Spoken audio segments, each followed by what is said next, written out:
Hello, everyone. Happy Sunday. I hope you guys are doing well today. We are talking about art again, once again, on a Sunday afternoon on the Sound Engraver channel. And as per usual, that is my original music you can find on my website.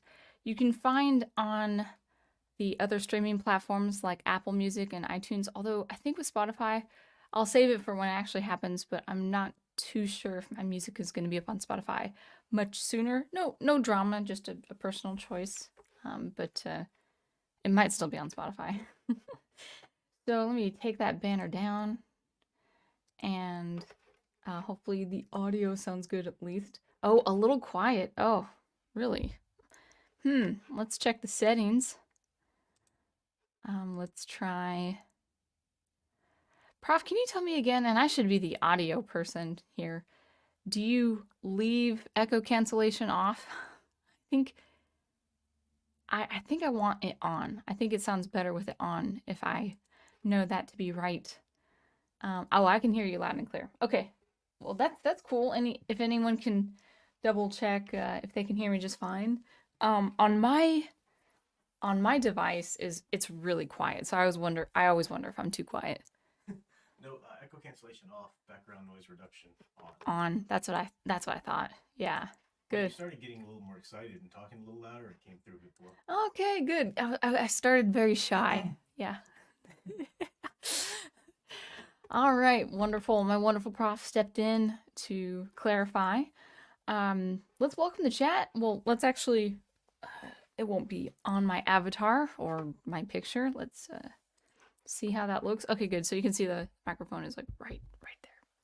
I just need it. It's super close. All right. Let's see who you guys I know who you guys are. Let's see who is in the chat.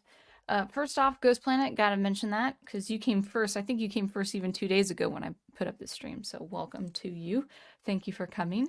Brian Gilmar, member. I'll also put on the screen since you are a channel member.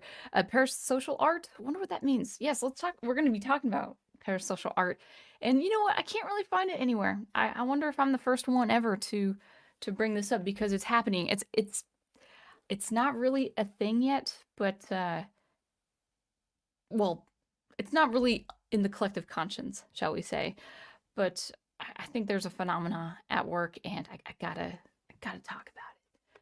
So yeah, we're going to be talking about what I will be calling parasocial art. And hopefully it takes off because I think it's worth discussing. Professor Geek, my wonderful prof and husband, says, ready for your wisdom, beautiful, and that the music sounds great. Well, I'm happy to get that confirmed. Private Eye is with us. Good to see you. Final Fantasy fan, also good to see you. And Samuel Proctor as well. You are listening while practicing your comic coloring. Well, that's good because coloring is important when it comes to comics. So that's good. Crystal Ashes, also good to see you from across the lake, as we say. I don't know if people say that. And then, of course, our wonderful Big Al friend, Big Al. Sounds great. Good. So Crystal Ashes says he has to, or again, I don't know if you're he or she. I'm just going to say Crystal is saying that you have to turn up your volume a bit, but you sound just fine. That's good. That's good. Yeah, I guess some devices just stay quiet. I don't know. So anyway, just yeah. Sam Proctor's like phenomena. Phenomena. I think that's how the song went. Excuse me. Before we get into the topic of the night or evening or afternoon, wherever you guys are, or early morning if you guys are over there. My album is doing pretty good. I think it was gonna be 8 tracks. I think it's gonna be 7 tracks, depending. I just if I want the album out as soon as possible, I'm very satisfied with 7 tracks in terms of composition. They're mostly mixed. I still have to get the overall volume levels similar before mastering. So I'm going to spend like the last week, within a week or two, mastering. I wanted my album to be released at the end of September. We'll still try. And I was getting some violin sounds that work. I'm actually only using this condenser mic without the the cushion roll. I should know what this is called, but you know, the I don't know what it is. Windscreen. I don't think it's called that. But anyway, I'm losing my memory there. But what was I gonna say? So I'm using this condenser mic. It's not the best, and the dynamic SM mic that I have for that, it's not the best for violin. I don't have a pickup.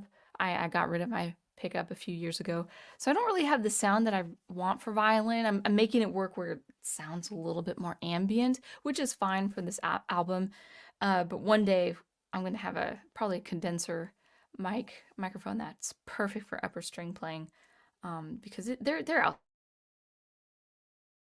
to get it and uh, experiment with that on violin, because violin sound is really important to me. You know, with electronic music, people could say, well, you could use, you know, electric violin, or, you know, you can set it up the way you want, but I still like that acoustic sound, even for electronic music. So it's definitely underway, the album.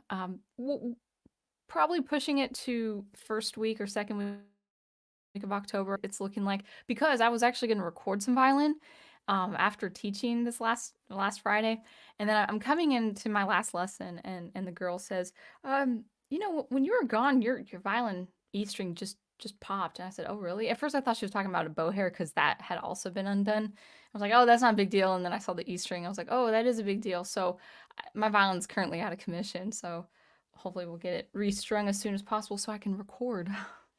I'm recording like 4, maybe 5 out of the 7 tracks. So anyway, Crystal says, I am a he, but you can call me whatever you want. I've been called a she a lot in the past, so it doesn't bother me. Well, I will call you what you are, a he. All right. And yeah, also thank you for the thumbnail that you cleaned up. I think I used it. I had to double check, but I think I did end up using it. So for this stream. So thank you for doing that. Aro, yeah, let's talk about something that's been, I think, something that a new phenomenon, I think, that has surfaced in our cultural communities. You know, the pop culture or the culture war communities, if we still use the word or phrase culture war, which I think is still appropriate. And that phenomena is really this unwitting art movement that I'm going to call parasocial art. And it's a topic that I've been thinking about lately as an artist and as someone who is on YouTube. I talk more about art and cultural things more than I talk about my music. And if I have anything on my channel that's more fixed, like a video, then yeah, I would like it to be more musically related. You know, as I've said before, Logic Pro, SuperCollider, something to do with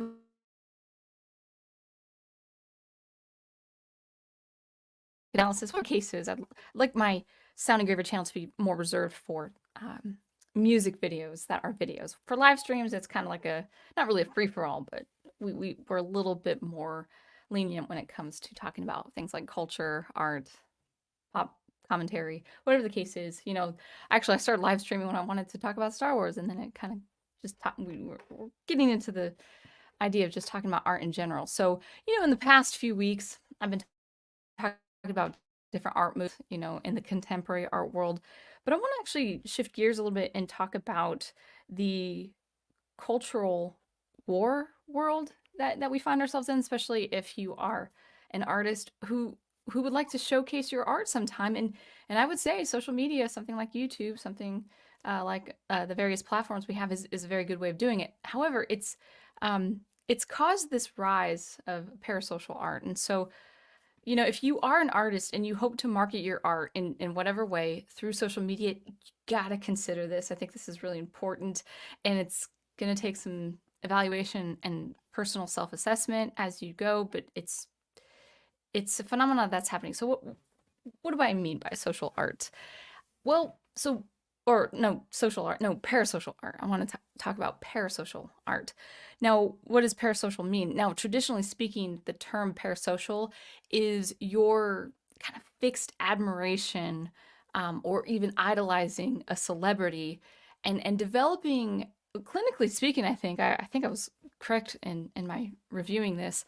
It's a clinical condition, or it's used really for a clinical condition that is like a psychological not obsession or fantasy, but you could start developing fantasies about having a relationship with a celebrity because you know that celebrity so well. So if you see, traditionally speaking, it was the big name actors, it was the big name musicians. Like if you're a fan of a rock musician that you know so well, maybe you feel like, well, I know that person, and so you start developing these. Like I would know what to say to that person if I met them in real life. But the parasocial part of it is that media influence doesn't really know you exist. You know all about them but because of their celebrity status, but they don't know anything about you. They don't know your life. They don't even know that you exist. So, traditionally speaking, parasocial was a term used in that way where you're developing kind of like these psychological fantasies and relationships of someone you admire. Now, there's nothing wrong with admiring an actor or a musician, or an influencer, as we say today. I think we still say it. I'm not sure. There's nothing wrong with admiring people. I admire there are a lot of different YouTube channels. Not a lot actually, but there are a lot of different figures that I come across from time to time that I'm like, yeah, I really like them. I really respect them. I wish them all the best. But maybe it's because I started social media way late in my life, like last year of college, and not even really that much because I was so fixed in the social space that was college. But maybe, by the grace of God, I just never developed that sense of entitlement. Like, oh, well, I know this person so well. I know this YouTuber so well. Therefore, we should be friends or something like that. Now, with Professor Geek, it was a very different story because, we had the same interests, and then he thought I was cute, and then and I unwittingly just say, yeah, yeah, I'll collaborate with you. That sounds like fun. It was during the pandemic, and then the rest is history. So, I mean, you probably could find, like, we're getting to that age now where you could find professional, reputable people out there and start dating them. I mean, that is not a far out there thing anymore. So, but that's kind of besides the point. The parasocial aspect is developing these, maybe I would say, unhealthy ideas of the person you idolize because you like them so much, you love their work so much. Maybe it's commentary, whatever the case is. You feel like you know them so well, but they don't know who you are. They don't know that you exist. So that's the old traditional term of parasocial. Now, I want to use parasocial with social media, where, when I first discovered Twitter, I'm like, oh my gosh, these celebrities, I can like DM them. This is so weird. Like I thought that was the weirdest thing when I first went on Twitter. I'm not on Twitter anymore. I might go back, or X as they say now. I may go back purely for professional reasons, nothing to like have chit chats or be buddies with people, just to see what people are doing, what kind of art they're presenting, whatever the case is, whatever creative projects are out there. So I haven't decided yet. I just don't know. But when I first went to Twitter, oh gosh, like 7 or 8 years ago now, I'm like, whoa, this is amazing. Like you can actually like respond to these celebrities, and then they would know if you had your name on Twitter, they would know you existed. That's cool. That's really cool. And then I started seeing just how toxic that really can be, and just how toxic Twitter was at the time. I have no idea what the dynamics are, with Twitter now that Elon Musk has taken over and made it his personal company. But because of that, because of the rise in social media, the whole term parasocial is very, very different because you can have direct contact with the person you like, that you watch or that you read about, or you can drop a comment under their blog, and then they would, they could reach out to you. There's that potential they could reach out to you if you say something, you know, profound or something, so the prospect is there. So I think parasocial is going to morph in definition just based on how we interact with celebrities and figureheads and influencers and the like. So with YouTube, for instance, since we're on YouTube, if the person is making a video, you can comment on that video. Maybe they're so famous they don't bother with the comments. Maybe they have agents that respond or block comments or monitor comments. You know, there's that for sure. Um, but then if that person decides to go on a live stream, you can chat with them in real time. And so it's really become this phenomena that we didn't really understand, like even 10 or 15 years ago, you know, where you can have direct contact with someone you truly admire. They could be a big name, a big sensation, or they could be, you know, relatively unknown. Like I'm grateful for my 3K subscribers, but, you know, compared to other people on YouTube, I mean, even if people with over 1 million views on YouTube, you might not know them, you know, you know, our channel there, I don't know, even if they have like 3 million subscribers. It's kind of a weird thing to think about. So, as I said before, the term parasocial should be, you know, the definition should be shifted and applied to such a relationship as, like, for instance, me talking to you with the chat, streaming along. If these are your real names, I mean, I know some of you guys are using avatars and different names, but I mean, I do see some real names that might be your real name. I know you exist. Now, I'm not like a person with 1 million followers, but the dynamic has definitely changed. Now, I want to shift this or transition this into segue this. That's what I'm trying to think of. I'd like to uh, present this phenomenon, parasocial art, because over the last 10 years, I would say, or 15 years, I would say, we've developed this real dynamic, a bombastic cultural thing online where we go to people to listen to their commentaries, to hear them talk, just like you're hearing me talk right now. Listen to their opinions on certain matters, you know, as we all came from, you know, we all knew Professor Geek. It first started, well, maybe if you've been with Professor Geek for a number of years on his channel, it started with his archetypal videos, his videos on archetypes. And then it, you know, it kind of morphed into the current piece of media that was offensive or poorly written or whatever the case is. And then he moved on to things he liked to talk about, like classic films, westerns, film noir. Uh, Presently, he's talking about universal monsters, and so his channel, just based on his interests, has changed. And that's just a natural thing as you get older or as time goes by, your interests will change. I mean, my interests really, you know, went from Star Wars to talking about Star Wars to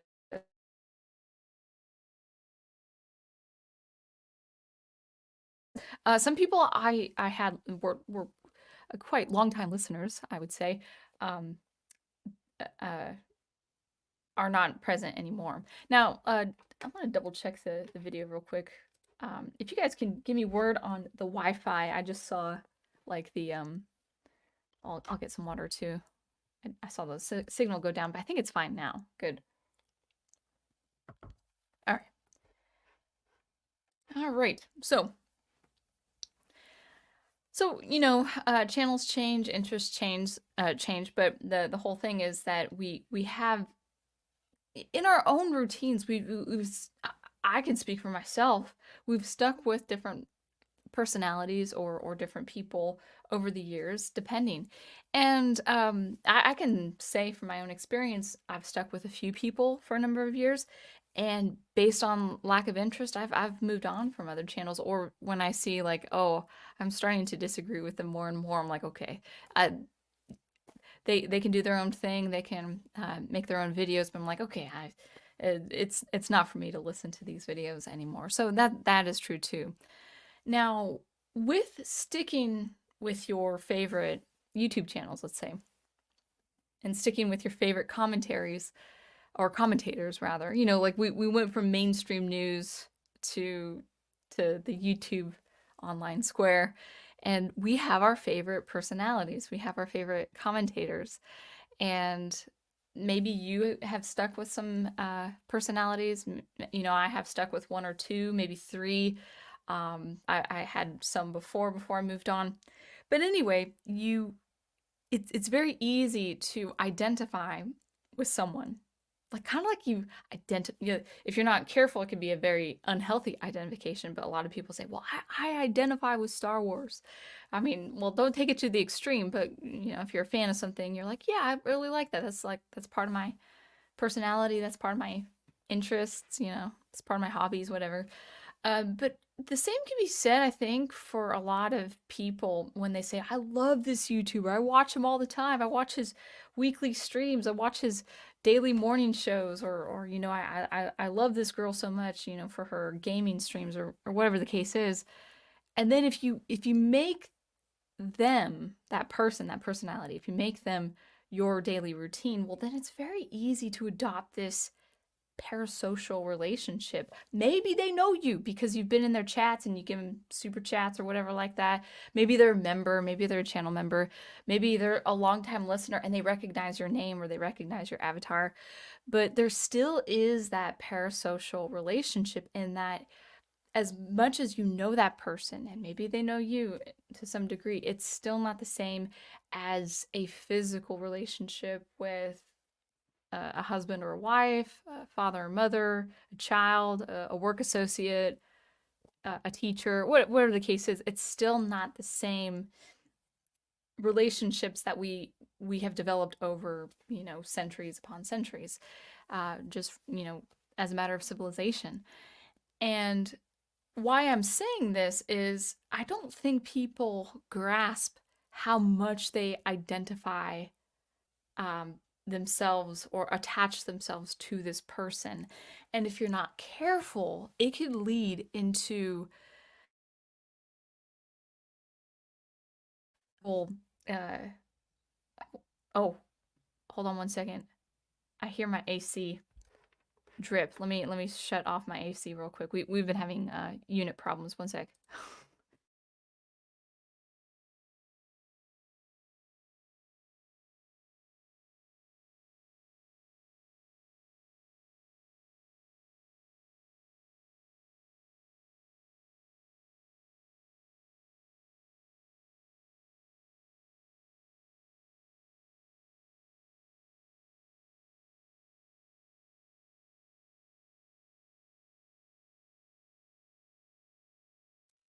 Sorry about that. Had to step away for just a second. Um, oh, perfect. Thank you. So what was I gonna say? Um, if you're not careful with these parasocial relationships that you have with your favorite YouTuber, for instance, then you can actually foster this sense of entitlement for something like their attention. Now, it's not to say they shouldn't, you know, uh, prohibit themselves from giving you attention if wherever's appropriate. But there's a lot of people now who are so attached to this personality because they've been with this personality for a number of months, number of years. It's part of their routine. It's part of their daily lives. It's like, well, I know everything about this person, or maybe mostly. I know most things about this person because they've been so honest on their live streams or on their videos that like I am their friend. Like I'm their closest friend. Now, where does this get into with parasocial art? Well, I can't really explain it unless I actually give a very tangible, a very real example. And you guys might be aware of this, but it has to do with the indie comic space. And maybe you guys are kind of keeping up with what's going on there. Um, in different ways, I have been aware. Um, and and it has to do with two. I didn't know this, but they have developed themselves into two factions. So you may have heard the movement Comicsgate, and you may have heard the movement Iron Age. Now, I started knowing all about this through Iron Age first because I started listening to different people's reactions to the state of the comic industry for a number of months before I started pulling away from putting my placing my attention to something else somewhere else. But for a while, I listened to major commentators with uh, with well, first they start out with as commentators. They're just political commentators, or they're just pop cultural commentators.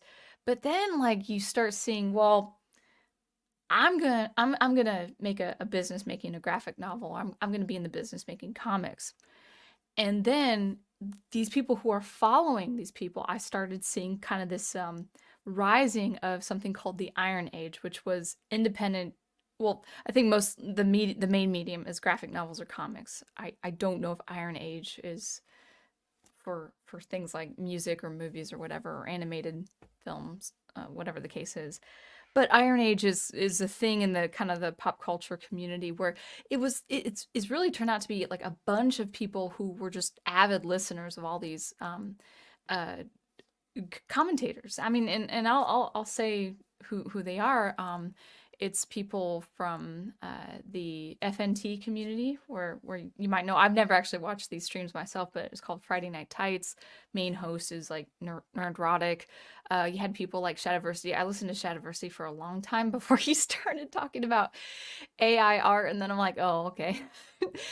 And you know, I I wish him all the best, but I had moved on from those videos after he made his case with AI art. And so it's people around that, and then it's those listeners. So the Iron Age has been listeners of those people. And then I started seeing it because I had listened to Eric July for a long time. And then when I did read his one of his comics, I lost interest really, really quickly, because I thought with a really big personality, like on YouTube at least, he's a big personality on YouTube. I thought, well, man, his art is gonna be like shooting for the stars. It's gonna be top notch and stuff. And when I saw it wasn't, I was like, oh, well, I was really, it was such an awakening moment for me. And so even with someone like Young Ripa, with his listeners, and then his friends with their listeners, they started developing this the smaller independent creators started developing what we call Iron Age. Now, going back to Comicsgate, I really don't know the history of Comicsgate, so it's neither here nor there. Maybe people have opinions about either faction, and that's fine. I'm not taking a side. The only side I'm taking is the person promoting the best art out there. It could be anything. It could be a black and white graphic novel. It could be a short film, whatever the case. If the art is good, then I will support it, no matter which faction it is. Here's the thing, though, and this is recent, or maybe it's been going around. I haven't been aware of it, or because I don't know all the circles. But what's happening now with Comicsgate and Iron Age is they're, if you didn't know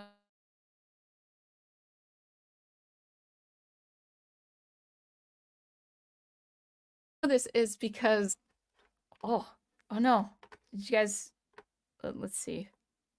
I blacked out for a second. Let's see if everything's good. We might have some thunderstorms, I'm not sure.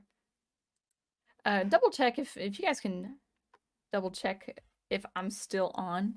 But well, I'm having some finicky.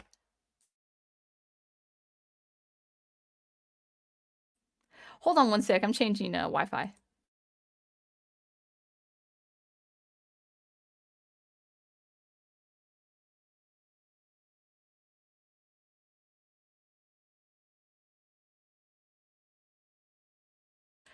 All right. Hopefully I'm good here. You know, like, so I start with a good Wi-Fi, and then like I think my computer jumps.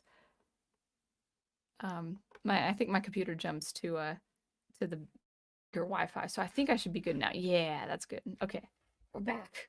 We're back. So what was I gonna say? So let me backtrack just in case, or not backtrack, but go back just a little bit in case a lot of it was cut out. Just for my sanity. But so we have this kind of Hail Iron Age in the comic sphere, and then we have Comicsgate. And I think they are in this kind of cold war with each other, because I notice when I'm hearing some commentators mention names and they don't like a certain group of people, like those names that are mentioned will go on different streams in a matter of spite, I think. It's like, oh, okay, this person doesn't like this person, so I'm gonna have this person on my stream as a guest artist. And I don't know if this has been going on for a very long time, but I will say I've picked it up. And what's happening now with major projects in motion is that YouTubers, I'm not saying all YouTubers, but YouTubers who are making comics, um, they are pushing their products so hard because I think that I'm not saying this is the number one factor, but if you can generate enough money for to back a person's comic, you can sometimes that money will be just out of spiting the other person of the other faction. And that's where parasocial art comes in because you might not even read comics. I just read my Professor Geek's comics, like his Superman comics or his Star Wars comics. I like that. But anyway, like you might not even read comics, but you would support a comic based on a personality you really, really like, even if you don't read the comics or even if you've seen honest review of those comics. And I thought, oh my gosh, I'm not saying, well, I'll just look, I'm trying to kind of piece my thoughts together real quick because I have like thoughts flying all over the place. Um, that's where you would back a project to spite another person, no matter what side it is, and you don't have any plan of reading or promoting or reviewing or even just like think, well, it's I just like the guy. I don't like his art in particular. I just like the guy. I'm not saying it's like I would shun such behavior, but it's a very interesting thing because it's like a sports team. It's like, oh, I have to have this guy win. I have to have this girl win. We have to put in all our chips to spite the enemy, and it's like that's where I have huge concern when it comes to parasocial art because the person is who's backing the project is just putting all their identity in this personality. Now, the personality might know you, even if they're very famous, but they might not.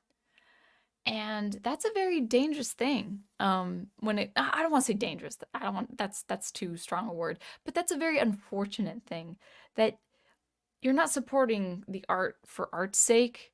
You're not supporting the art to take culture back. You're just supporting the art because you like the personality. Now, uh, I'll get into the chat in a little bit, but I do want to actually talk about this even just for my own, channel and then, marketing my music and eventually science fiction because I write science fiction. You know, it's very likely that people would support me because they like me. Even if they say, well, I don't read science fiction, but I'll buy your book just to support you. And even if they don't read it, I mean, that's a possibility. And I would never say, I shun that behavior. I don't need your support. If you're not going to read the book, I'm not gonna do that. Like that's a very nice gesture of someone who would otherwise not be reading science fiction bought my book or bought my short stories or bought my music just because they support me. There is that element of the parasocial art that can't be denied. It's gonna happen. But the reverse has actually been true for me, unfortunately. Based on my experience, and this is kind of getting a little personal, but I've actually had people who really appreciated my music, or at least my music endeavors, and really appreciated my doing demos in SuperCollider and generating ambient sounds or something like that in SuperCollider. They've come to me in full support until they realize I'm a religious conservative woman. And they're like, well, I thought you were cool because you make this electronic music. Because actually, usually, I'm not saying this is true for everyone, but if you see, it's just a matter of things. If you see a woman who's into electronic music and into more experimental stuff, chances are she could have more liberal or progressive tendencies because most women who really do like the electronic arts, they come from the university setting with these views. So when people see me in SuperCollider, and they don't know what my politics are, and I'm not really honest, or not honest, but I don't really talk about my politics. I mean, I'll say I'm religious, I'm Christian, I'm conservative, but I don't really go beyond that. So you don't really, unless I'm very honest with an issue, I just usually keep my mouth shut. I'm not apolitical, but I usually keep my mouth shut. But the very mention that I am not a progressive, people have come to me on my YouTube channel saying, I thought you were cool. I really liked you. I was thinking about collaborating with you. Until you opened your mouth. You started talking about other stuff that's not music related. And I've actually struggled with that for a long time. I've struggled with, well, maybe I should just do strictly music videos, just live stream music stuff, and not talk about art and not talk about pop culture and not talk about this. Two things that made me decide against that was I love talking about art. And yes, sometimes politics are in the mix, not like actual present day issues. I'm just saying where I would come from as a more religious person. And a lot of people who liked what I was doing in SuperCollider, they're like, I thought you were different. So I'm not going to listen to your music anymore. I'm not, no, you're wrong. Your arguments are wrong. I'm going to argue you until I end up hiding them. And I just want to post how wrong you are and how silly you think. And I thought you were cool because you did SuperCollider and electronic music. And it's like, yeah, here's the thing. I love electronic music and I love science fiction. Those two loves, I don't know. I don't think they'll go away for another 20 or 30 years if they ever go away. Maybe as I get older, like if I get into my 70s and 80s, my life may change. Obviously, my life is going to change over time and my interests will change. But as far as now, presently, I love electronic music and science fiction. And I'm going to run the risk, and I love talking about that kind of stuff too. I'm I'm going to run the risk of angering people. Did I say that word right? Angering? Getting people angry? I can't think about it right now, but upsetting, let's just say. I'm going to run the risk of upsetting people who originally thought I was cool because of my electronic music, and they say, well, you have your thoughts on this? Goodbye. I'm not going to listen. No collaboration. I remember being asked, and this was on Twitter at the time, being asked to collaborate like a few times by a few people, and I made one tiny little remark on like the whole pandemic issue, and they said, cancel. We don't want any part of you. I did not know you were a horrible human being. And I was like, I'll still listen to your music, and they blocked me after that. And I'm like, that's rough. So where does this come in with me? Well, I I would hope that my music would appeal to a lot of people, no matter who they are. Like, I wouldn't want your judgment against me to make you decide if you want to listen to my music or not, if you really like my music. Now, I have people who like to listen to me on my streams who might not be interested in my music. So for me, I have like a kind of a multifaceted conundrum there where, okay, I make this kind of music, I write this kind of fiction, and I have these kind of thoughts, and some people might be upset or just completely uninterested. And that's the way it has to be with me. Sound engraver, you might like my commentary and want nothing to do with my science fiction or upcoming music. But if you do, then I'm grateful. It's just when people were interested in my music and then they found out who I was as a person, like, psh, we don't want to have anything to do with you, even though you liked my music before. And it wasn't political music, this is instrumental music. And so this is coming from a personal experience where the parasocial relationship is, reversed, where people get upset with seeing who I am. And so I've kind of made amends and said, well, all of these topics are important to me. Sound Engraver channel might not grow because of that. The channel might grow way faster if it was just music related, but I love talking about art. Art is really, in the way of fine arts, if we talk about it, or in the way of pop culture that we mostly talk about it, like art is really important to me. And so I can't stop talking about it even if I upset some people and they don't like my views. It's like you can still like my music and not my views, but to each his own or her own. It's all right.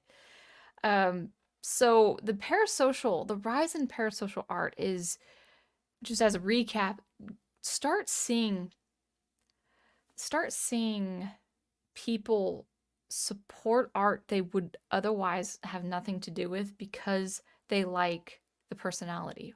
Or, in my case, they avoid my art at all costs because they don't like who I am.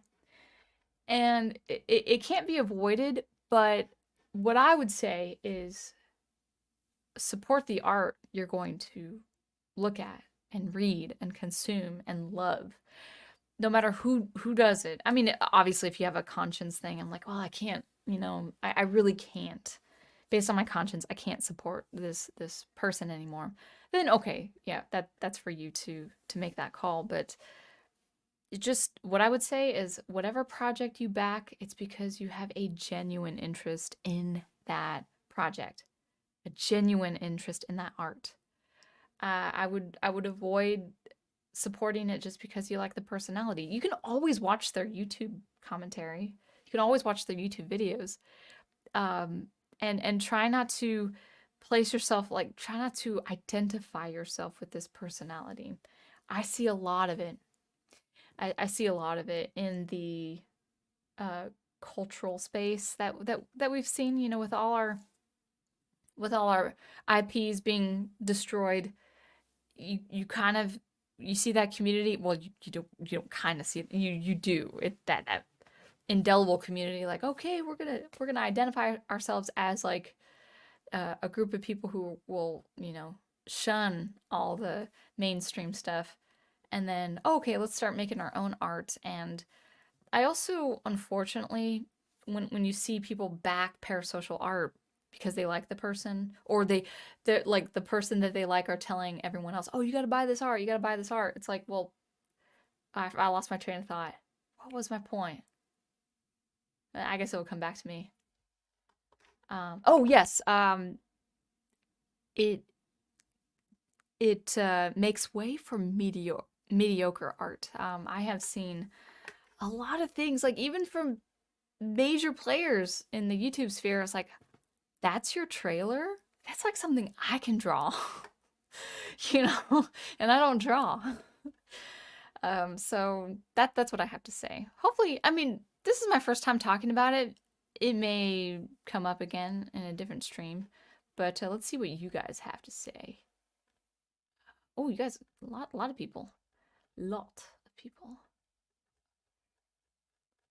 Man, you guys have a lot to say. Okay, let's roll. Let's roll with the comments. All right. Well, Crystal Ashes says, I'm looking forward to your new album. Thank you.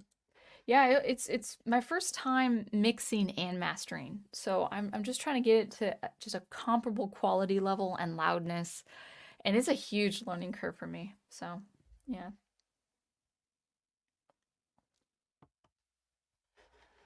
All right. You say, oh, you're welcome. As a self-proclaimed artist, I'm just very picky about oh, with the thumbnail when it comes to visuals. Yeah. See, I don't have an eye for visuals like you probably would. I have an ear for sound.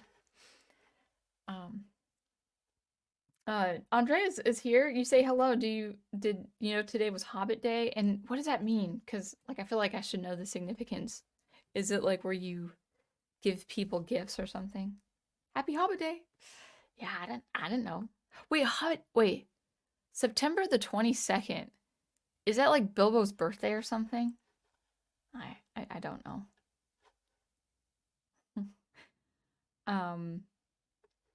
Brian Gilmartin says, well, I can say I would respect certain people on social media. I would never consider myself their friend, especially since I've never met them in real life. Yeah, if you hang out, like, that's the thing, is like if you hang out, I mean, like, I know people hang out with each other in like the green room and stuff. I could see people. I mean, even with very close friends who were just online acquaintances. I mean, like, our wedding was the first time Prof had seen Fan Man in real life. Our wedding. So I'm not saying like you can't develop real honest to goodness friendships online. But yes, with that parasocial relationship, it's like it isn't the same unless you started hanging out with people on a regular basis. All right. Yeah. Study and Brave says, "My name. I'm really Megatron. That's my name. That's good." Uh, Crystal Ashes says to Brian, "The Twitter bird learned to dash and now collects armor upgrades." I have no idea what that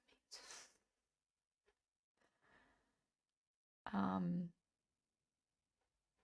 All right. Let's see. Looks like you guys are talking amongst yourselves. Studying and Brave Megatron says, speaking of Megatron and Optimus Prime, I don't want to brag, but I met Frank Welker and Peter Cullen yesterday. Oh, at the convention in town. Well, that's cool. Good for you. That's great. Were they nice?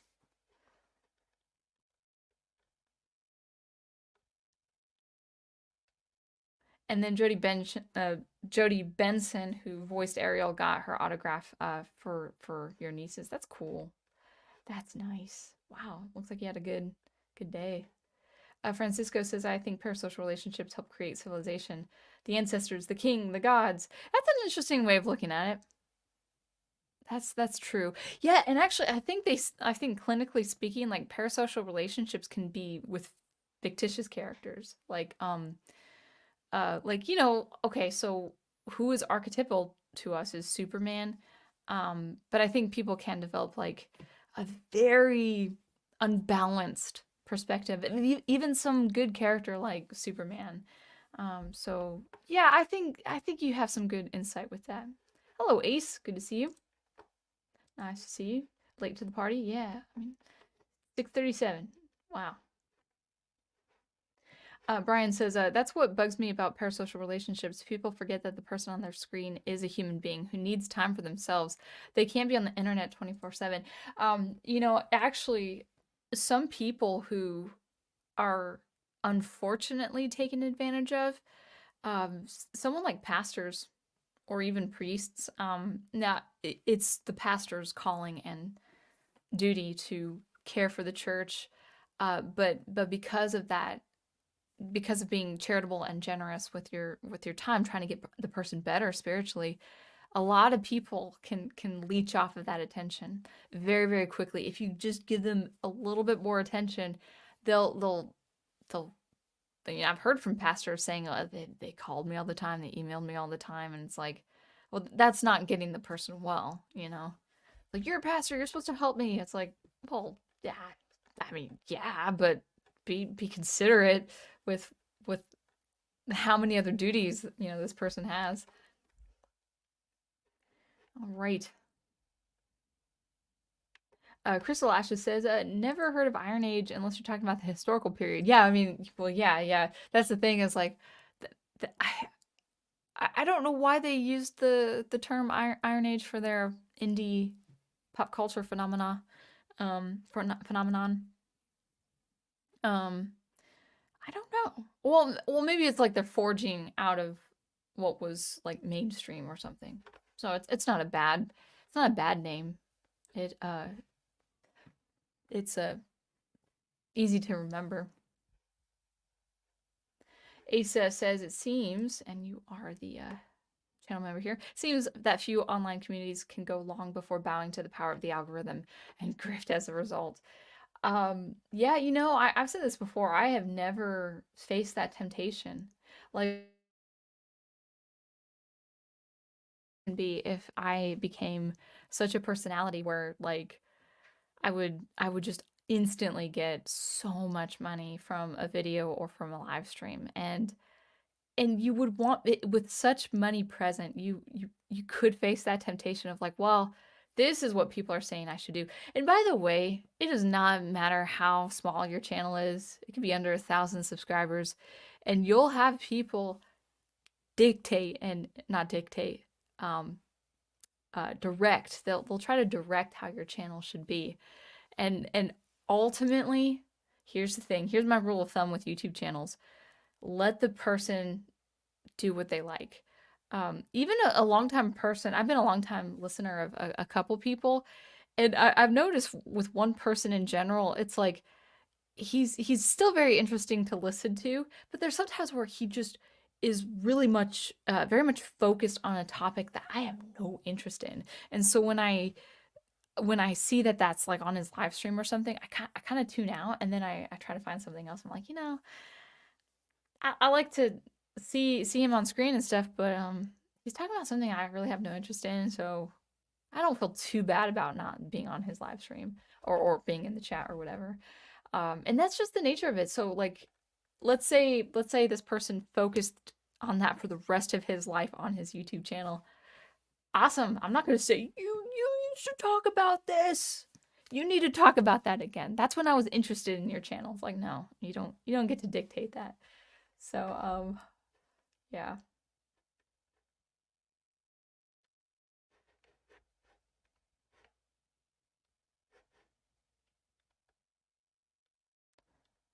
So Samuel Proctor's talking about in Glenton.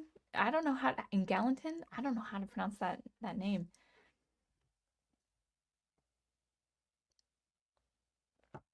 Stunning and Brave Megatron says, "Oh, well, you are."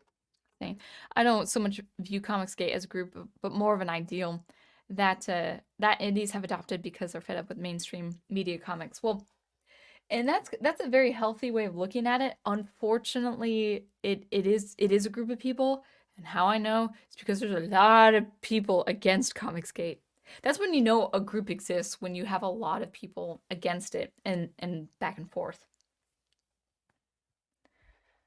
All right.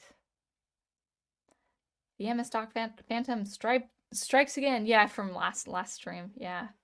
Yeah, that was weird. Prof was trying to read a story, which he will do.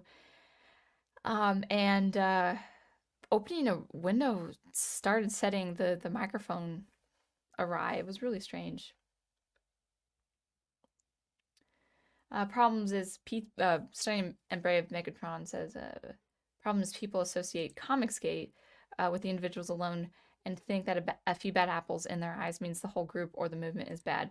That's a really good way of saying it for anything. Like it's I can't speak for like any other art movement that I would support, but yeah, I mean, I think a lot of bad actors, or not even a lot, maybe one or two bad actors can really um, get people riled up enough with such extreme intensity that they break away and then start their own thing. Um, and yeah, I like the idea that it's like the idea of Comicsgate, like just the name itself is very attractive because it's people put that so much hate um on the word gatekeeping, and I'm sorry, like in a lot of different ways gatekeeping is really really important.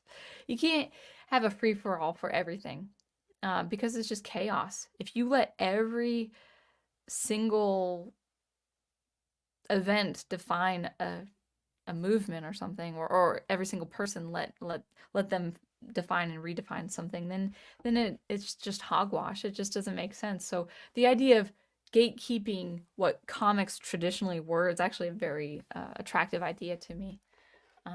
But yeah.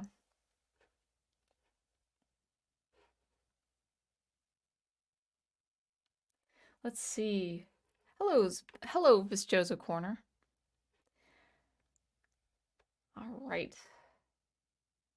Oh, I think you're trying to say something else too, Stunning and Brave Megatron.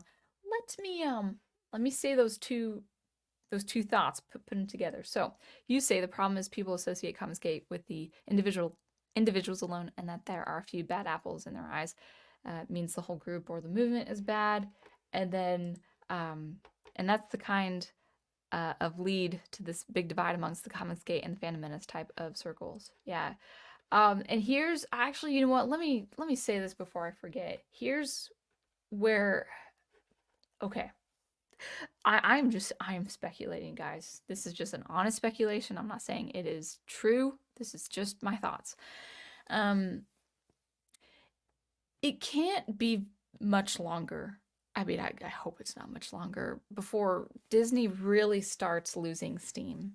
Before Disney really starts losing momentum. I'm going to give it about 5 more years, but by 2030, I think the interest in all the Disney hype or Marvel or well, Marvel is the same. Star Wars, Marvel, Warner Brothers. I think all these major entertainment companies are going to lose steam. And by that I mean in the eyes of people who listen to the commentators like the YouTubers who complain about these companies all the time. I maybe the interest will be there simply out of routine now. Like this is part of my day, this is part of my walk, this is part of my doing chores. I listen to people complain. And I think that's probably where the level of interest will stay or stagnate rather. But I can't imagine Disney doing what it's doing for another 10 years. Maybe another 10 years, but then I think it's going to stop. I think Warner Brothers is going to stop. I think all these people, all these merges, all these bloated corporations, they can't, they've got to lose steam eventually. And I think people are going to start in the YouTube sphere starts losing interest in their commentators that have been for years complaining about um, certain companies and their shenanigans. One YouTuber I listened to and I stopped because I just did not agree with him anymore. Sometimes I go back and I think, okay, you can't have anything more to say. Like you've said all you wanted to say until you start maybe agreeing with Disney or just letting Disney slide or whatever like that. And so occasionally I'll just check this channel that I used to follow and it's like they talk about movies that are almost 10 years old. Like what if this actually happened to this movie instead of the catastrophe that actually happened? I'm like, this is a 7 or 8 year old video. This kind of video should not be. As far as the algorithm is concerned, it just or the topic, the cultural topic, it should just not be a concern anymore. Like, why are you going back to this? And it's because that channel has to keep going and keep pumping out these ideas to keep those listeners engaged. And I think something like the YouTube commentary, as in the way of listeners, I think will peter out over 5 to 10 years. Now, why do I say that? Well, because another thing that's happening to keep these channels alive, to keep making that money. Well, what they're doing is I don't watch these channels. I'm just kind of seeing a little bit with just certain people I do follow, and they say long story short, there's so much drama. I actually can't listen to the drama. I'll listen to projects and support and people backing different projects, but I can't listen to the actual drama. It is so boring to me. And it's kind of sad because people should be acting professionally, but it's YouTube, so you gotta feed that algorithm. And what's the algorithm? Drama. So if you can't get drama from Disney, if you can't get drama from Warner Brothers, you make your own drama. So what does that look like? Well, I'm mad at this YouTuber. I'm mad at Channel X. He's supporting Channel Y. I can't take it. I'm gonna go to Channel B here and rile up some tension and some conflict. And the thing is, maybe they are sincerely engaged in that kind of conflict, but that's the thing that's gonna keep steamrolling these channels to keep their income. Like people who, to each his own. If you want to pursue YouTube as a career, and I'm fine with having like a side, I'm fine with that. But like, you're gonna have to keep just putting in the coals. Like people are laying down the tracks as the train's rolling, and like you're just like someone in the back is just fueling that train. It's like, no, stop the train, and people are just laying down tracks furiously. That's what it's gonna be. And the way you can do that is generate so much drama. Like, oh yeah, I really don't like that person. Oh, he said this here. It's like, So if it's not Disney, it's gonna be YouTubers. Like, I posted this stream on my community tab saying move over Disney because it's like up until this point, Disney, in some ways still, is pumping out content that people can feed off of. But as soon as Disney loses steam, those YouTube channels that have been using Disney for content have to go at each other and have to fight. And so I think that's what this phenomena is, this parasocial art saying, okay, back this anyway. We gotta get this number so we could spite the other people. And that's a problem. That is a problem. Let's see.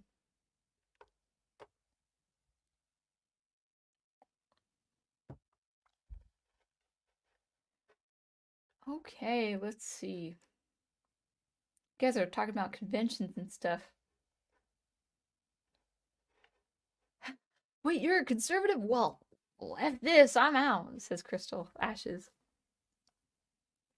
Yeah.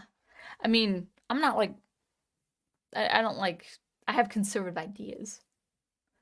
Let's see. For my AC unit, I think it's all fine.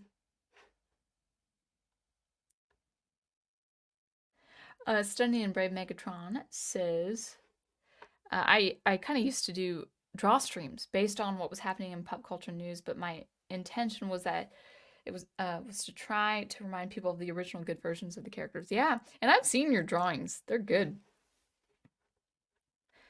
I think people do appreciate art streams, and I'm not completely against people saying, well, I do want to do a drama channel. I do want to do that kind of channel. And I'm like, hey, if that's what you want to do, I'm not here to stop you. But I think the major players have that. I think it'd be really hard to break into kind of the cultural drama now. I think it's kind of past in a way.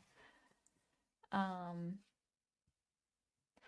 Crystal Ashes says, personally, I don't care about people's backgrounds, political or religious views, just as long as they're decent human beings. I'll put that up there. Yes, as long as they're decent human beings. Yeah, and the thing is, and I used to be like this just a little bit where if someone I followed on YouTube said something I disagreed with, I would make sure that that person saw my disagreement, and then I don't do that anymore. It's like this is what this person wanted to say. It's their channel. They can do whatever they want. They could say whatever they want. They could block whoever they want. It's like I've never, well, maybe I have been blocked and I don't even know it, but like I've never been blocked. Um, but I've also never been insistent on my views on someone else's channel as well. Um, and then finally when I'm like, oh, it was when I realized like, oh, they're gonna say what they're gonna say. They don't care about my disagreement. They're not gonna be enlightened by what I have to say. Then the energy just goes out the window. I'm like, I don't need to waste my energy here.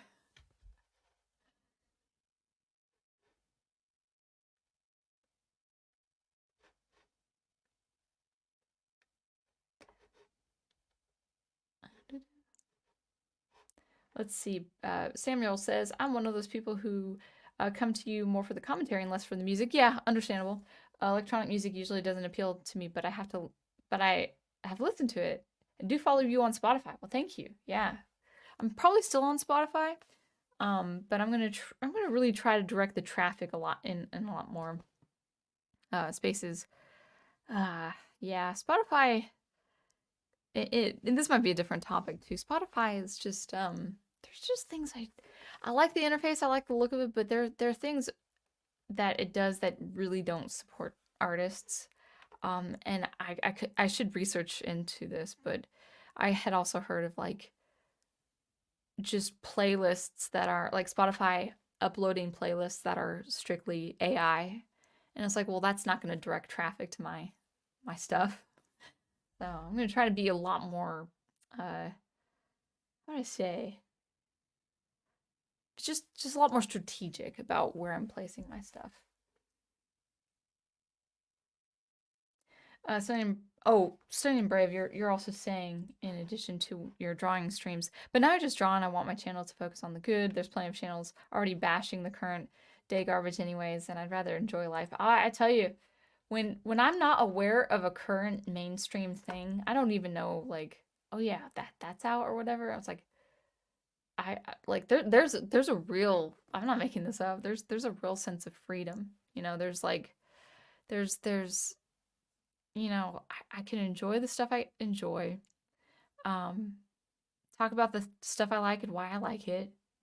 And yeah, it's not going to generate the views, but it's it it makes me happy. Being perpetual online and the personality worship has made us weaker and able to think independently. Oh, Ace, uh, you're that's your comment as a member. Uh, yeah, in our ability. Yeah. Oh, enabled. Yeah. Sorry. In our ability, if you wanted me to post that correction. Yeah, in our ability to think independently, as you say. Um, it's very easy to be attached to a personality. I mean, even if you're like in your 40s or 50s and you really like that person, and it's just you have to think independently. I've said this before. When I was in the university, I always felt like I was the odd man out in my music composition department. It was a very small department, but it was good enough. The people who really just had a click were doctorates, and then the undergrads that I knew, they didn't want any part of the modern music stuff, and I was kind of just exploring it at the time, and I really did feel out of my element. I never felt like people would have like vegan chili nights or whatever, or go to this bar, and I remember talking to my mom on the phone, and I said, Mom, I just like I like these people, but I feel pressured to hang out with them, and I don't really want to hang out with them. Like and she said that's you thinking independently. You don't feel forced to be in a clique. And I'm like, that's what I've been looking for. Like I didn't want to be in a clique. And I still remember that to this day. So Sound Engraver, Crystal Ashes asks, you brought it up, since you brought it up earlier, have you actually written a novel? Or are you still working on it? Well, here's the thing, like, I have written a novel before. It's a speculative novel, and I need to go back to it. This was like 10 or so years ago, like a long time ago. Yeah, like, yeah, 14, or 2014. Um, I haven't touched that manuscript in like 10 years, so I would actually have to go back. So yes, in truth, I have written a novel. It was speculative fiction. I'm working on longer pieces of science fiction now. I have written my first draft of the book that actually is way too long, and it was like 2 books, so it's going to be like the first half is going to be the first book, the second half is going to be the second book.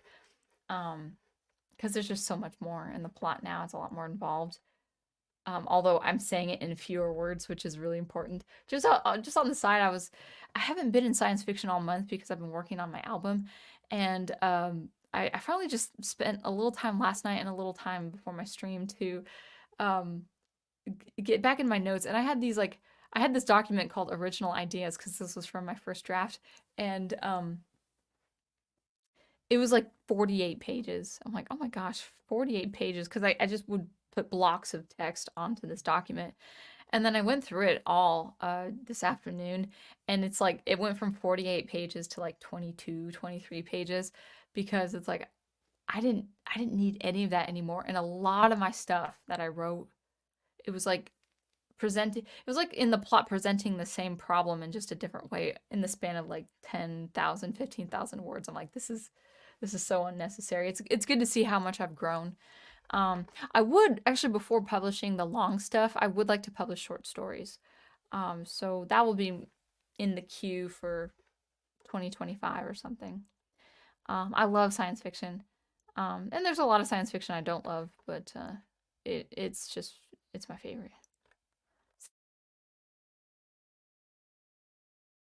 Let's see. Yes. Oh, it's Bilbo's and Frodo's birthday. Yes, that's right. They shared the birthday. Thank you, Andreas. Yeah, Hobbit Day is Bilbo's and Frodo's birthday. Thank you for reminding me of that. Amy O, good to see you. It's kind of hard to feel you know a person so much. You're a friend. Today's online platforms are very antisocial.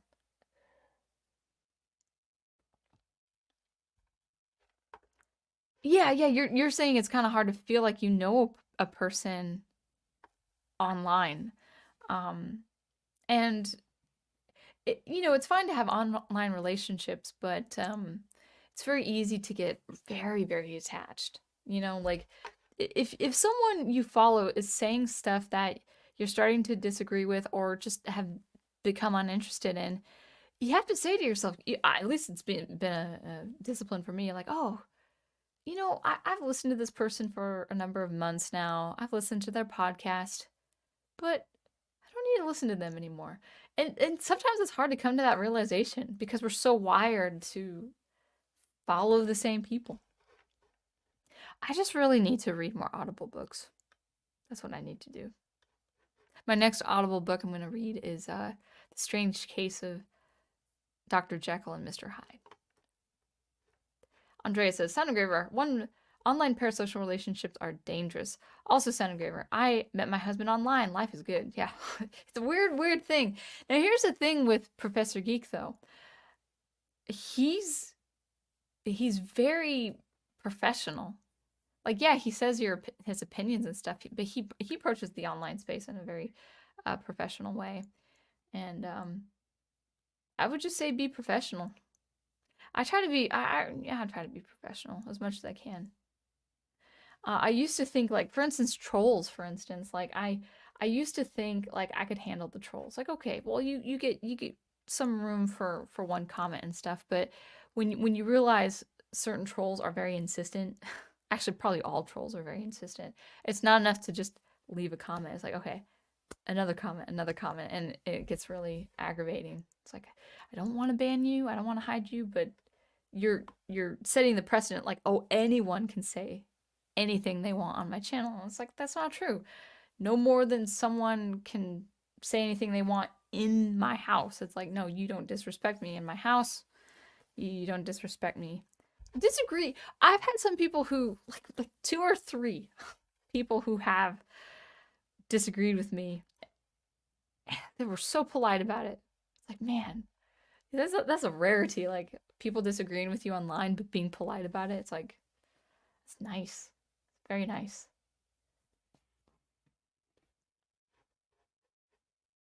Samurai Proctor says, funny thing, it was the critics of Comicsgate who gave it the name. See, I didn't know that. See, I don't really know the history that well. Amy L says, I used to follow a critic on YouTube. If someone tries to dictate his channel, he threatens to ban the person. Yeah, I'm not saying people can't leave suggestions of what they would want to see. Um, Especially if the person, like, says, oh yeah, like, what, like, some channels are open like that. Some people say, oh yeah, guys, you're my listeners, what do you want to hear, what do you want to see? And then so they get ideas, and some people, like, especially like entrepreneurs, they're like, you got to make sure you're giving what people want. It's like, that's for some people with their personalities and dispositions. I will tell you this, it's just in my nature to post what I want, even if it's not popular. People say, well, you'd be more popular if you talked about this. I'm like, yeah, but I wouldn't be as happy.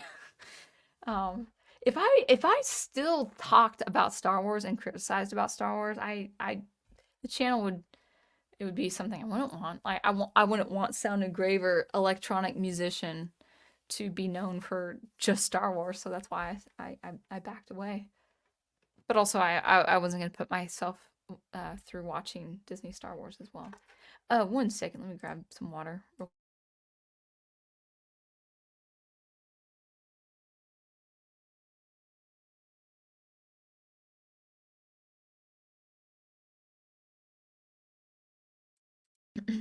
Alright. Okay. Okay, stepping out, Crystal Ashes is, I think let's see. Oh, bye-bye. I don't know. Who's going? I don't know. We'll see. I've never thought, Amy L says, I never thought gate had to do with gatekeeping. I thought Comicsgate was some kind of scandal. Oh, scandal. Oh, interesting. Well, maybe it was. I don't know the history that well. I always thought it was like Comicsgate was for gatekeeping traditional comics. I could be wrong, though. That's what I thought it was, but maybe I'm mistaken. Amy says, have to step out for a while. Hopefully I'll see you when you get back. That was about 10 minutes ago. Um, Studying Brave Megatron says, oh yeah, you have two thoughts. You have two thoughts. Let me see if I can piece these together. You say, I just don't understand why someone would spend their time watching a movie they knew they weren't going to like and then make a video and to talk about how much they dislike it. It's like complaining that McDonald's is giving you heart disease because you've been eating it nonstop for a whole week and then complain that McDonald's is still in business. Oh, that's a very good analogy, and it's very harsh, but I think people need to hear it. Um, the other thing too, I've said this before, when you watch bad stuff, you're not going to learn how to make good stuff. You're only going to learn how to just do mediocre stuff. Um, there have been YouTubers that would do the whole bad reviews, like I'm into writing, guys. I'm into writing is really important for me, and this is a very bad case of very bad writing. And then like I would see a review of their stuff, and hey, props to them for getting stuff published. That needs to happen. But when the writing is also abhorrent, like it doesn't make sense, maybe the characters are not very good.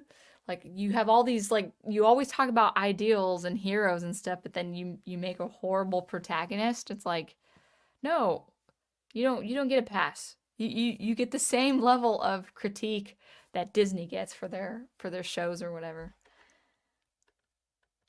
And I'm not saying criticism is yeah, I'm not saying it feels good.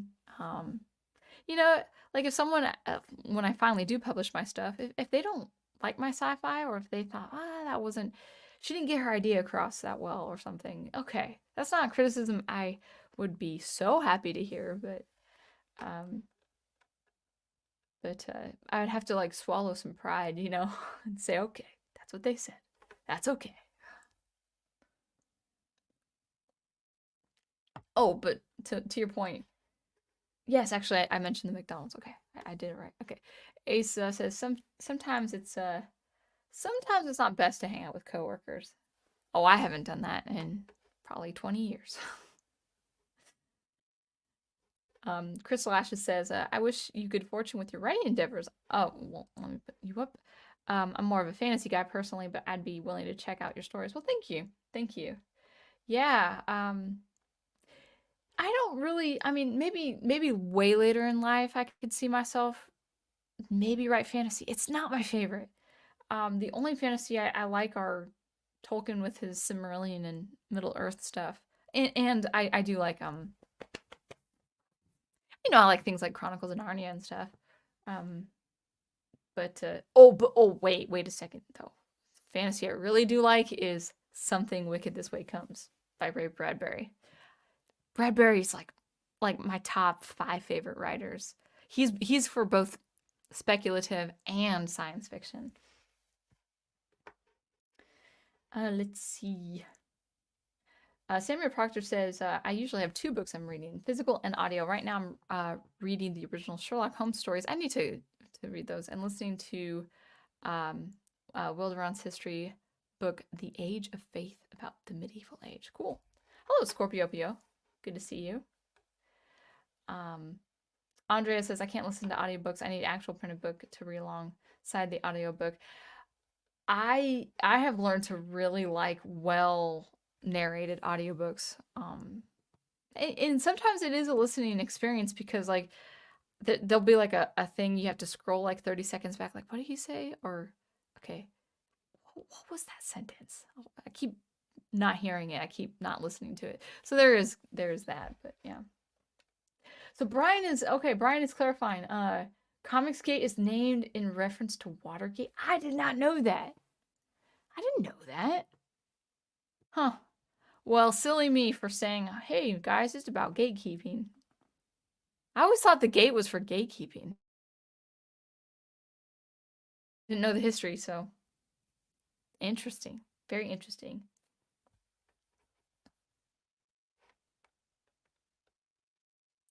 Oh yeah, I think Ghost Planet. Left Crystal Ashes.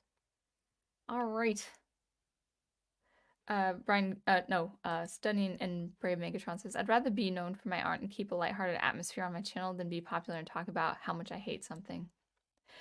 I'm not completely against reviewing a book I think will be okay, and then it ends up being bad, and then I say it. Like, for me, and I still need to make this video sometime. Um, I think it's really, really, really important for me to make a video on the Isaac Asimov Foundation series and what books you should read and what books you should not read. Because you could be fine with the trilogy. You could be fine with the Foundation trilogy. Don't bother with the sequels. Don't bother with the prequels. Just the trilogy. And I think that's a very important video I should make in the future. Um, because of, reasons like, okay, this is why you should not be reading these books. But I went into the other books in the series thinking, well, I can get something out of it and stuff. And I got anger. That's what I got. I got frustration.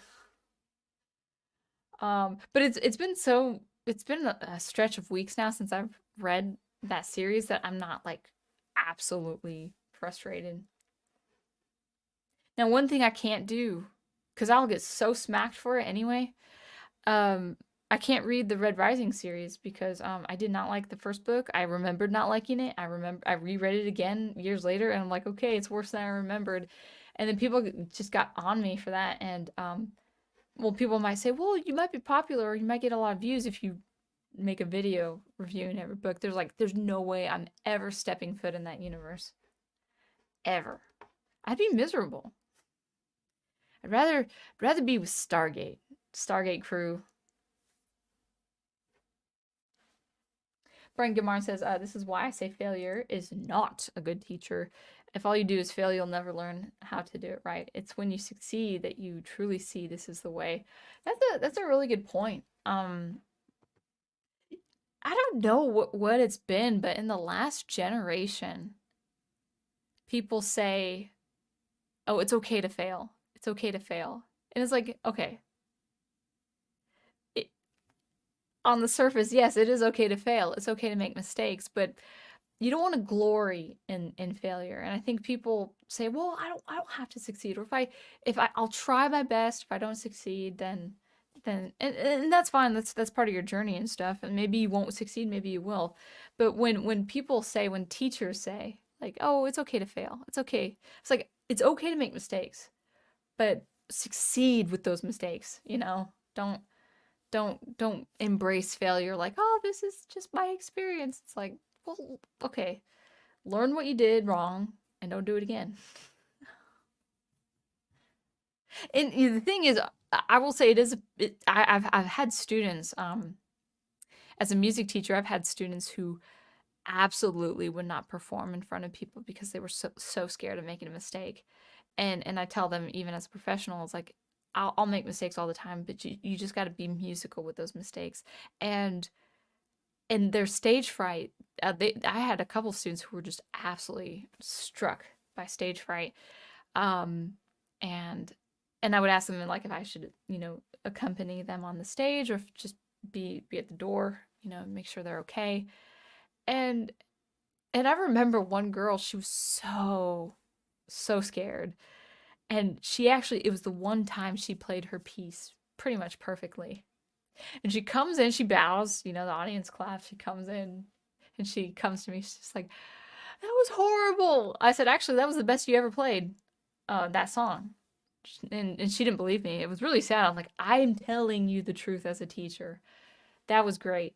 But she was so scared of making a mistake the whole time she was playing that song that she didn't enjoy the musical experience of it. So that's where you can say, okay, please make mistakes. Just kind of get the juices flowing, get the musicianship going.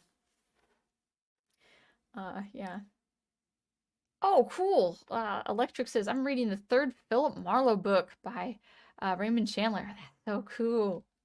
Yeah, I never read these books. Like, the thing is, I'm so into science fiction, but I really should read some stuff.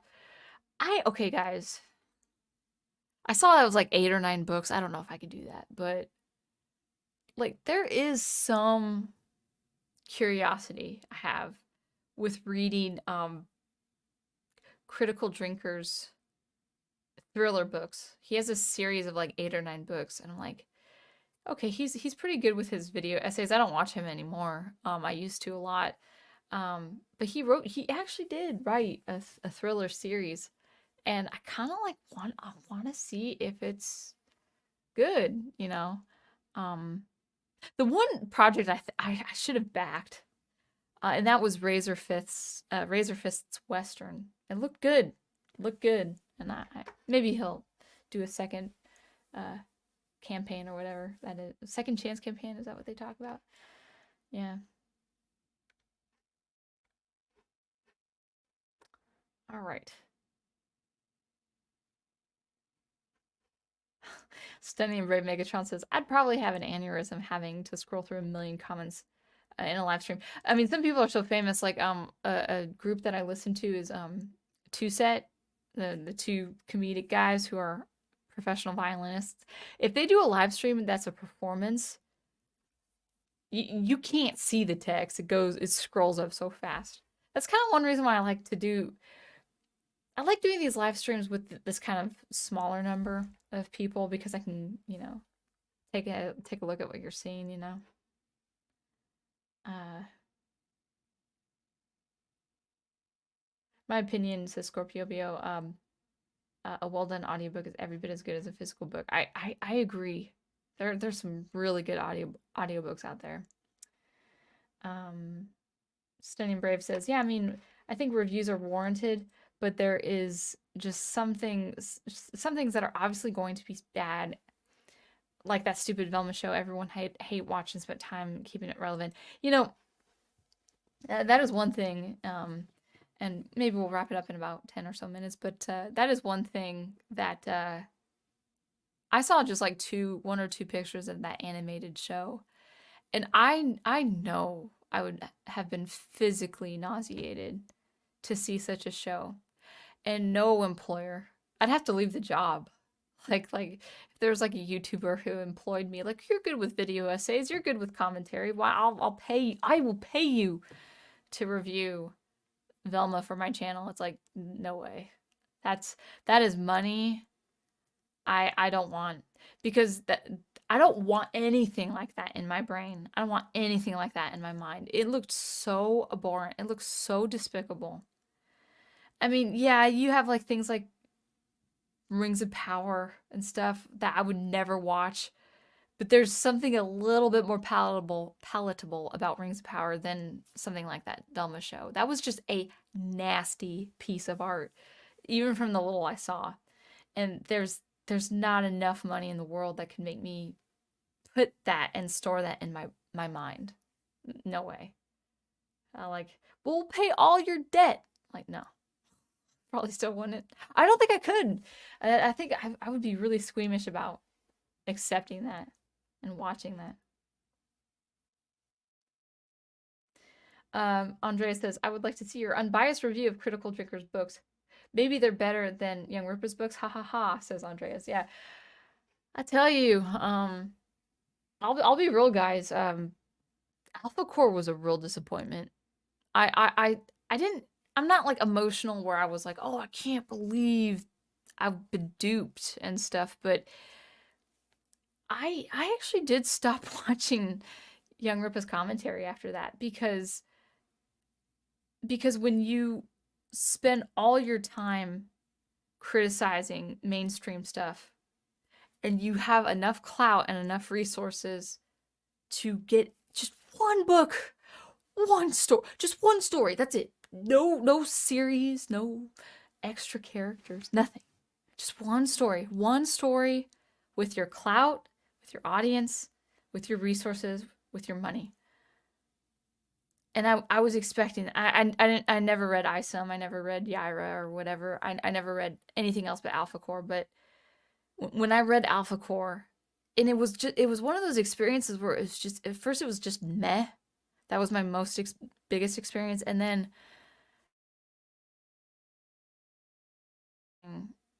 icky, like, because these were supposed to be heroes that weren't acting like heroes.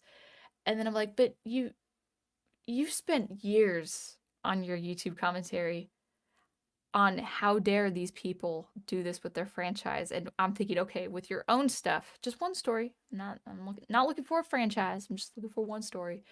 Let's see how you could do. And He didn't.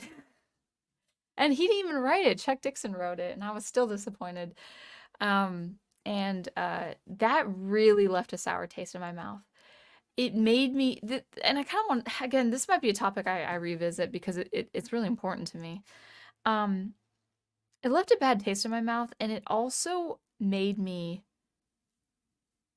uh, not trust people so easily, like not take their word so easily. And I guess I should have seen that coming in the way of YouTube. Like if you ever hear me say something that's out of character or something, please let me know. And I hope to respond as respectfully as possible. But I know where pride can come in, especially if you're, in front of people. I know, I understand that. But um, when I knew, because I promoted his stuff, like not even reading the stuff. I remember promoting, like, yeah, Rippaverse, he's gonna be the next Marvel in 20 years or whatever. And then when I read Alpha Core, I'm like, never mind. Never mind. That and whatever he had to say after that, to me at least, I'm not saying to other people who listen to him, it just lost a lot of salt after that. Now, that couldn't happen to me. Like, someone could say, well, Michelle, you had all this analysis against the Star Wars writing, or Sound Engraver, because that's my name. Not Michelle. No, you can call me Michelle. Well, you had all this analysis about your Star Wars writing, and you did all these book reviews, but your science fiction is horrible. That could happen. People could say that. But anyway. I will say the Scooby-Doo gang drawing I did during that time got quite a bit of traction, says Stunning and Brave. Let me put you up on Twitter, but then my ass wanted to vomit because Velma clips and screenshots kept popping up on my feed. Oh yeah, that's the thing too, is like, you might be interested to see how bad something is, and then it will be in your feed. That's another thing. Samuel Proctor says, Thomas Valiant I enjoyed. It wasn't the greatest thing in the world, but I still liked it. That's good. Yeah, I'd like, actually, RJ, I have to look at where this is, but he's doing a black and white graphic novel, I think, kind of in the 1930s of his world, and I'm like, that art looks good, so I might have to look at where he's doing that campaign, or where he's putting that, because that looks good. That looks really good.